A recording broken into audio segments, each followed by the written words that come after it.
were tested yesterday, and the test results came in this morning. Both women arrived in New Zealand together on the 7th of June and stayed in a managed isolation hotel in Auckland, and were permitted on compassionate grounds to leave managed isolation to travel to Wellington via private vehicle on 13 June. There was an agreed plan in place as part of the approval process for the compassionate exemption, and that included for the travel arrangements. So they had a private vehicle dropped to the hotel.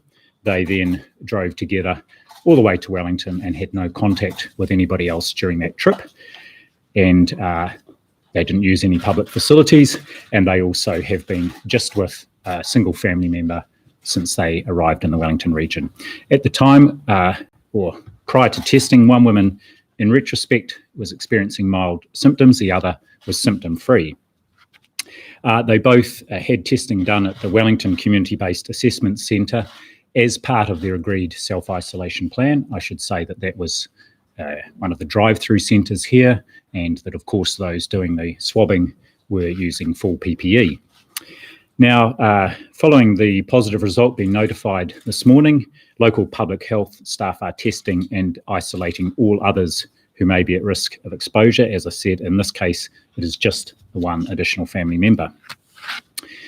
Other potential contacts include people on the same flight from Brisbane and people who are in or who have been in the same managed isolation facility in Auckland, including staff.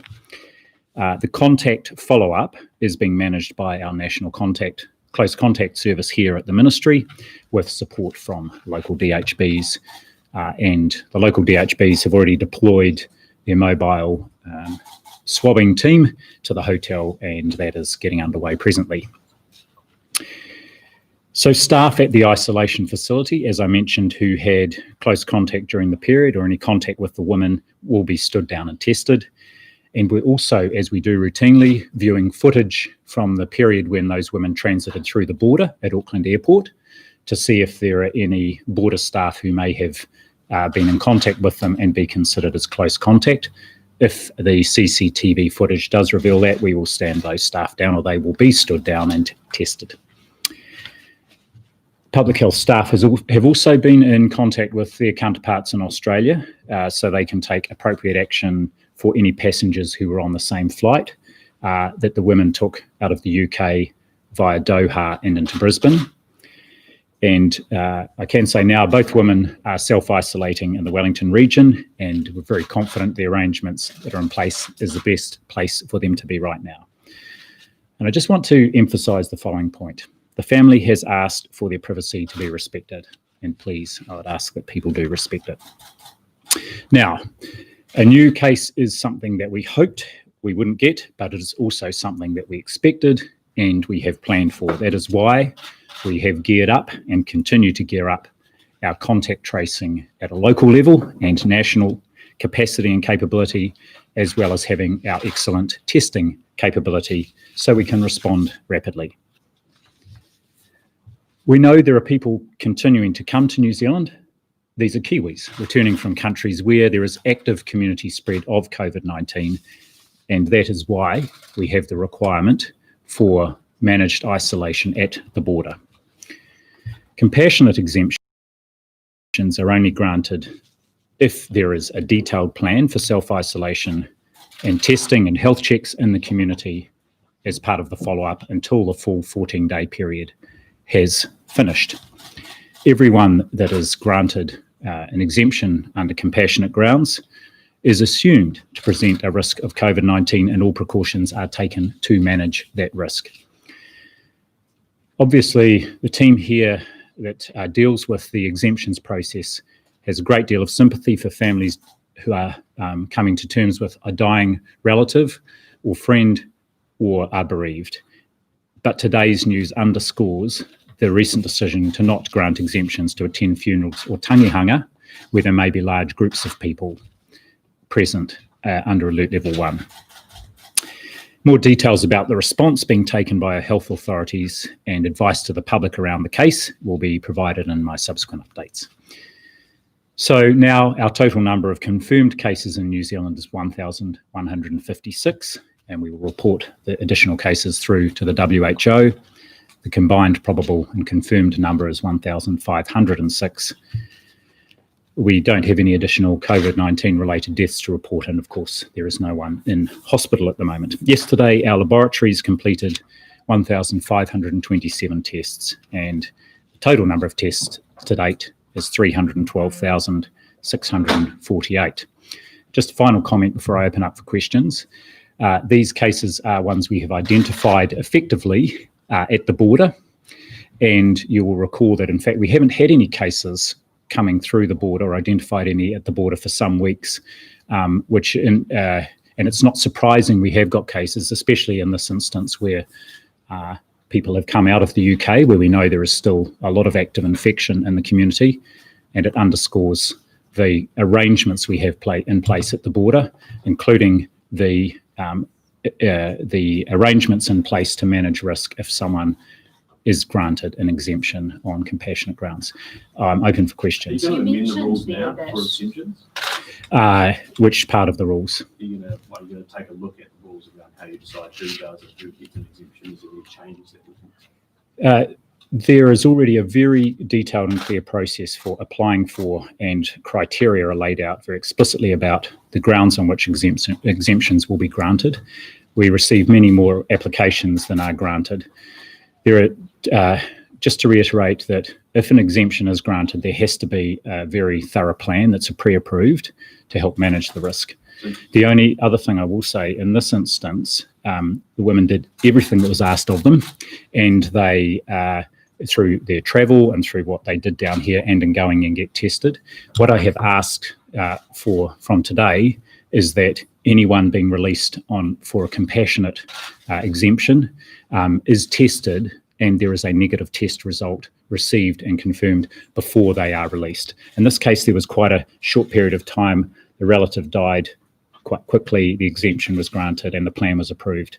And again, I want to just support the efforts that these women have gone to abide by the agreed plan. You mentioned there, though, that retrospectively they did have symptoms. I mean, you said they did everything that was asked of them, but it's not rocket science, though, is it? If you don't feel well, you need to reveal the symptoms. Did they not have the correct information? They had the correct information. The person who did have some symptoms put them down to a pre-existing condition. They were non-specific, and so that was where there was. So someone had some symptoms, but they attributed them to a pre-existing condition rather than to the onset of an illness. How did they travel from Auckland to Wellington without stopping? By private vehicle, and they didn't use any public facilities to take a toilet break. So what did they do? Well, I won't necessarily go into details, but there is a lot of empty roadside between here and Auckland. So again, they, I think, were assiduous in making sure they did not put anyone else at risk, and I want to just commend them for that. Did they have enough fuel to get from Auckland to Wellington? They must have had a vehicle that was able to do that. Well, did they self-isolate, the two women, after they visited their family member in Wellington? Did they continue self-isolate prior to getting there? They are staying with that family member, in fact, in a separate place on the property. So the only other person who is a close contact is that family member. They've had no other contact with anybody else. How long were they in self-isolation before they got the exemption to leave? Yes, so they arrived from Brisbane on the 7th of June. They only applied for the exemption on Friday the 12th of June. I sense that they may have thought they had more time, but unfortunately the relative died that night, and so the process was expedited to grant that exemption and agree the plan the next day so they could leave that day and drive to Wellington. Well, you're in managed isolation. You're asked by a nurse every single day if you have any symptoms. They run you through the list. I went through it. Are you saying that these people dismissed it themselves and didn't tell the nurses, or that they told the nurses and the nurses dismissed it? I think this is one of the things we want to check. My understanding is that the person who had the symptoms was asked, "Are you okay?" And as you've just described, actually, the protocol is to go through each individual symptom and ask, and it may well have been that would have elicited specific symptoms that may have led to suspicion. But again, I think this individual attributed her symptoms to a pre-existing condition. Do you think that the pendulum swung too far back the other way? Because we were here asking you questions about whether you weren't giving people enough leniency. Are you now giving too much? And do you have to take into consideration the likes of the other people in quarantine, like nurses and health workers who are at the hospital with those dying people? Look, these are all matters that need to be weighed up. And again, just to reiterate, there is a really thorough process for considering any exemption and requirements around a very clear plan to manage any risk. We have got the requirement on anyone coming in for the 14 days isolation unless there is an exemption. We have added in the testing over and above that. And just to reiterate, I've made it clear today that anybody leaving a facility for whatever reason needs to have had a negative result. If the test on this woman had been done and it had been, positive, or both women, they would not have been allowed to leave at that time. So we're adding that. It's striking the right balance here. I think we've got the balance right, but of course this gives us an opportunity to look back and learn and fine tune so that we're even better prepared. On granting exemptions, you not test them before they're allowed to leave. Usually, in this case, the process was expedited because of the specific circumstances and the confidence that there was a really clear plan in place. And again, there has been no risk to anybody other than the family member they were with, who will of course be in self-isolation, monitored, and also tested in due course. Does that mean usually they are tested? Yes, correct. And what I've just made clear today is that whatever the circumstances, a test should be done, and a negative test result is a requirement of release. Which hotel were How many they? people Sorry, are just do- coming through your borders at the moment, and is this a sign of things to come? Should we not be complacent? I mean, since we've gone down to level 1, people seem to be a little bit more complacent. Thank you. Yes, we should not be complacent. We need to remain vigilant. And I've said it before, there is a pandemic raging outside our shores. We're all aware of that. And as Kiwis return, as they are able to from all around the world, and we have got more coming in, there are several hundred most days, then that's why we have these processes in place. And so it's a reminder to us all we cannot afford to be complacent, and even under alert level 1, we're not out of this yet. How were they So asking? there's a question down the back here. Sorry, how many people were on the flight from Brisbane to Auckland? Was it an Air New Zealand flight? It was an Air New Zealand flight. I don't know exactly, but all those people will be in a managed isolation facility and will be being tested, or if they have been granted leave on compassionate grounds, we are following them all up to ensure that they have been tested or will be tested now. How was it determined who was granted a compassionate exemption for a funeral versus who wasn't? You mean generally? Yeah. Well, there is a clear set of criteria that are applied. You will recognise that since Alert Level 1 came into effect at midnight between Monday and Tuesday, compassionate exemptions are not granted so people can attend a funeral, only to perhaps visit a dying friend or relative, or to grieve with a small group of family members. And in most instances, that is a sort of like a day leave pass, and then they go back to the managed isolation facility. Which hotel were the 2 women in, and have all of those people been contacted, or will some of them be listening to this and need to get in touch? It's the Novotel Ellerslie is the facility they were in. Everybody who is currently in the facility is being held within the facility and will be tested, and the teams are there doing that now. Anyone who has been in the facility and may have left since the 7th of June will be followed up by a national contact tracing service. Just Will this delay any departures? Sorry, here. People are supposed to be tested on around day 3 of after entering the country, and then later on again. Were these women not tested at all prior to their sort of compassionate exemption and so on? That's correct. And what I can say is that last week we went into Alert Level 1 very quickly. And so we focused the testing on the day 12 testing before people leave. And just from this week, we've added in the day 3 testing as well. Just to reiterate the point I made, the message has already gone out to all facilities that anybody leaving the facility must have had a test before they go for whatever reason now. Just to clarify on that question, sorry to follow up, were those rules were in place, were they not followed correctly? The testing was being introduced. In the first instance, we focused on making sure anybody who was due to leave was being tested, and now the day 3 testing for others, so that everyone will receive a test at day 3 and at day 12. One of the issues here is that the requirement for that testing will be covered in a new order that is still to be approved. I have asked for advice on the current order, which has been in place since the 9th of April, and under that order, only people who are deemed to be low risk can be released from managed isolation. And I've just made it clear that I won't deem someone to be at low risk unless they have a negative test result. Just to clarify, how many people in total now under suspicion with close contacts will need a test? Is it just the one, or just to clarify? Close contact here in the community is just the one family member, but we are treating others who were in the same hotel or are in that hotel as being close contacts, and likewise anyone on the flight, including crew, will be assumed to be a close contact and tested as Do you have a such. rough number on that? I don't, but we will be finding that out and we'll release that. Were they ever asked to wear face masks even when meeting with family members?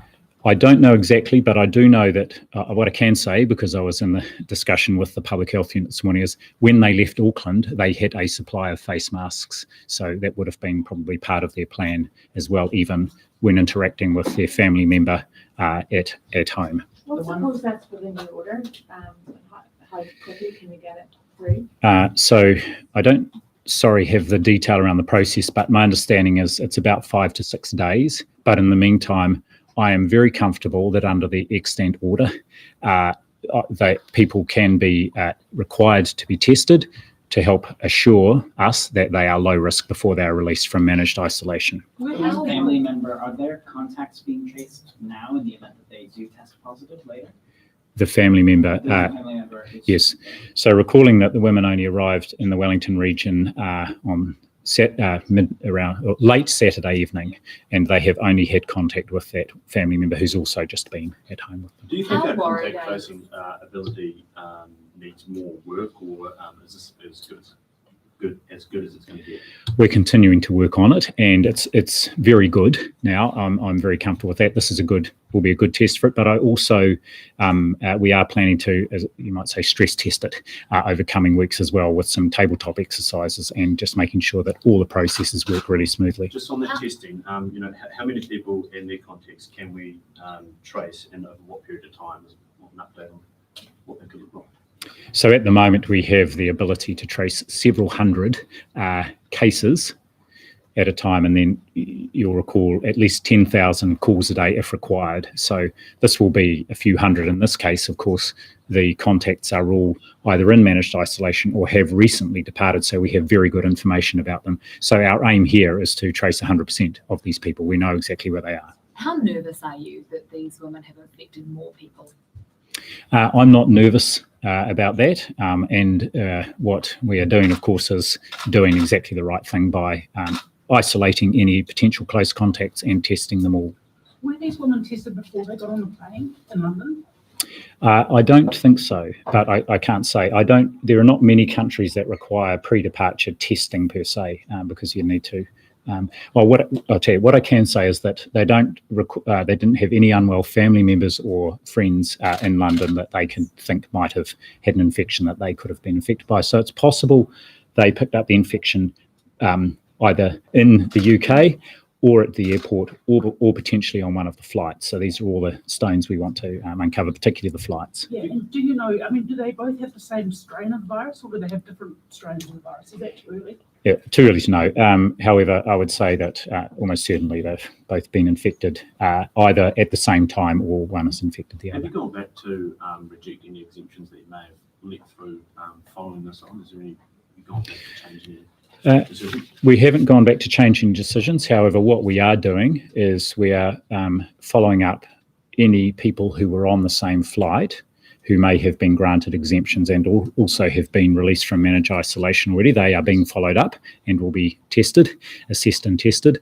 And we're also intending to go back and look at any person who had an exemption since the 7th of June, just to check that testing had been done prior to departure, and or from a managed isolation facility, or as part of their plan once they were in the community. Can I clarify a couple of things that we've been told, that a woman from the US recently on Saturday had applied for an exemption before the June 9 cutoff that disallowed that for funerals, and then was allowed to go to a funeral. Is there any, can you confirm that? And another thing that we've been told is that there were 2 teenagers who were given an exemption to go to a funeral in Hamilton recently, and after that they were unable to be located and have they since been tracked down.